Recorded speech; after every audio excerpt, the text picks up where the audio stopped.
Good morning students.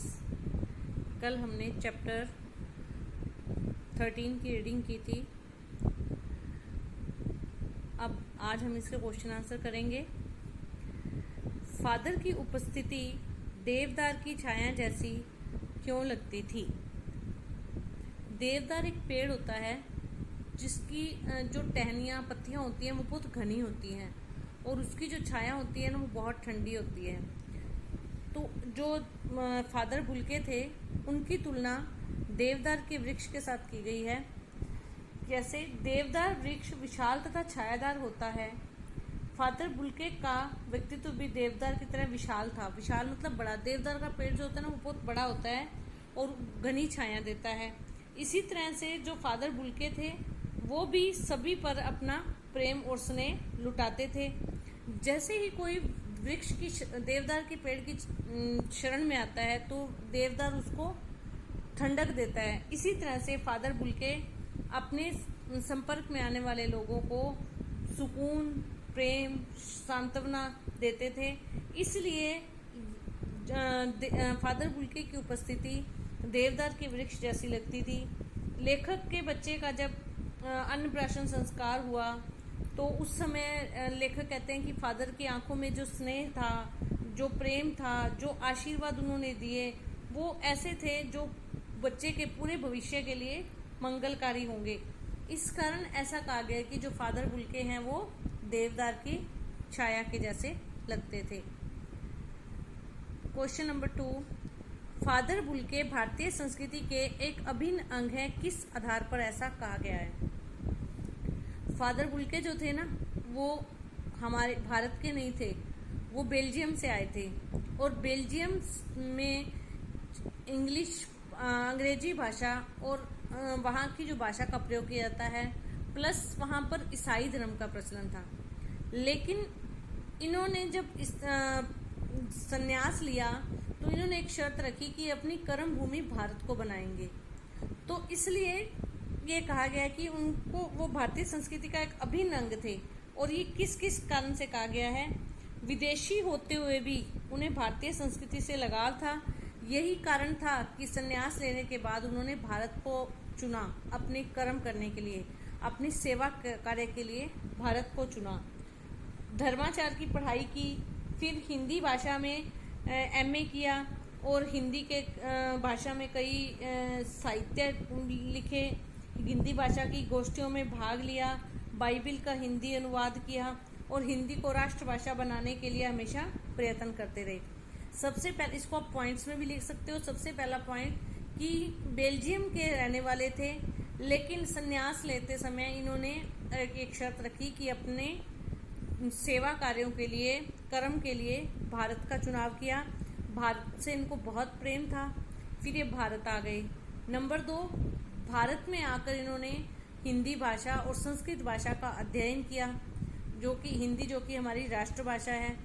Number 3, Hindi को राष्ट्रभाषा के रूप में देखने के लिए हमेशा इनका मन ललचाता रहा। नंबर 4, इन्होंने कई हिंदी गोष्ठियों में, सम्मेलनों में भाग लिया। नंबर 5, राम कथा एक खोज पुस्तक लिखी, हिंदी अंग्रेजी शब्दकोश तैयार किया और बाइबिल का हिंदी अनुवाद किया। ये सारी चीजें क्या थी? भारतीय संस्कृति का अभिन्न अंग बनाने के लिए बिल्कुल सही थी। भारत का चुनाव करना सेवा कार्यों के लिए। नंबर 2, भारत आकर हिंदी और संस्कृत का ज्ञान प्राप्त करना। नंबर 3, हिंदी सम्मेलनों गोष्ठियों में भाग लेना। नंबर 4, हिंदी को राष्ट्रभाषा बनाने का सपना देखना। नंबर 5, रामकथा पर शोध लिखना। नंबर 6, हिंदी अंग्रेजी शब्दकोश तैयार करना। नंबर 7, बाइबिल का हिंदी अनुवाद करना। ये सारी चीजें क्या करती हैं? उनको भारतीय संस्कृति का अभिन्न अंग बनाती हैं। क्वेश्चन नंबर 3, पाठ में आए उन प्रसंगों का उल्लेख कीजिए जिनसे फादर बुल्के का हिंदी प्रेम प्रकट होता है। ऊपर वाले क्वेश्चन में से कुछ आ जाएगा, लेकिन इसको भी आप पॉइंट्स में लिख सकते हो। फादर बुल्के बेल्जियम के रहने वाले थे, लेकिन संन्यास लेकर वो भारत आ गए। भारत में आने के बाद उन्हें हिंदी से बहुत प्रेम था, हिंदी में एमए किया। नंबर 2, रामकथा उत्पत्ति और विकास पर शोध ग्रंथ लिखा। नंबर 3, प्रयाग विश्वविद्यालय में नंबर 3 ब्लू बर्ड नाटक का हिंदी रूपांतरण नील पक्षी के नाम से किया। नंबर 4, सेंट जेवियर्स कॉलेज में हिंदी तथा संस्कृत के विभागाध्यक्ष रहे। नंबर 5, हिंदी अंग्रेजी शब्दकोश तैयार किया। नंबर 6, बाइबिल का अनुवाद किया। नंबर 7, हिंदी को राष्ट्रभाषा बनाने के लिए हमेशा प्रयासरत रहे। नंबर 8, परिमल जैसी साहित्यिक संस्था की सदस्यता भी बखूबी निभाई। हिंदी प्रेम को बताना है उन्होंने, भारत में आकर हिंदी में एमए करना, फिर उसके बाद में हिंदी में राम कथा एक उत्पत्ति और विकास, इस पर शोध ग्रंथ लिखना। नंबर 3, ब्लू बर्ड का नीलपंछी के नाम से अनुवाद करना। नंबर 4, बाइबिल का हिंदी अनुवाद करना। नंबर 5, इसमें हिंदी अंग्रेजी शब्दकोश तैयार करना। फिर सेंट जेवियर कॉलेज में हिंदी और संस्कृत विभाग का विभागाध्यक्ष बनना, परिमल जैसी साहित्यिक संस्था में भाग लेना और हिंदी को राष्ट्रभाषा बनाने के लिए हर मंच से प्रयास करना। तो ये उनके हिंदी प्रेम का नजरिया था। क्वेश्चन नंबर 4, इस पाठ के आधार पर फादर कामिल बुल्के की जो छवि उभरती है उसे अपने शब्दों में लिखिए। छवि मतलब उनका कैसा रूप उभर कर आता है हमारे सामने। फादर बुल्के, गोरा रंग, नीली आंखें, सफेद झाई मारती हुई भूरी दाढ़ी, लंबा कद, सफेद चोगे में फादर का व्यक्तित्व अत्यंत प्रभावशाली प्रतीत होता है। फादर कामिल बुल्के निष्काम कर्मयोगी थे। पहले तो जो उनका व्यक्तित्व बताया ना कि नीली आंखें, सफेद झलक मारती दाढ़ी और गोरा रंग और सफेद चोगे में, चोगा मतलब पैरों तक लंबा कुर्ता पहना हुआ, और विदेशी होते हुए भारतीय संस्कृति से लगाव, मानवीय करुणा और वात्सल्य से भरे हुए, और अपने प्रियजनों और अपने संपर्क में आने वाले पर अपने आशीर्वादों और प्रेम की वर्षा करने वाले, और हिंदी से स्नेह करने वाले, हिंदी भाषा को हर रूप में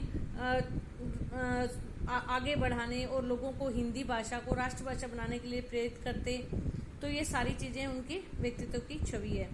तो आप 4 ही क्वेश्चन करेंगे, आगे के क्वेश्चन हम कल करेंगे क्योंकि एक साथ इतना काम मुश्किल हो जाएगा क्योंकि सभी सब्जेक्ट्स का वर्क करना होता है। तो आप ये first, second, third, fourth question करेंगे। धन्यवाद।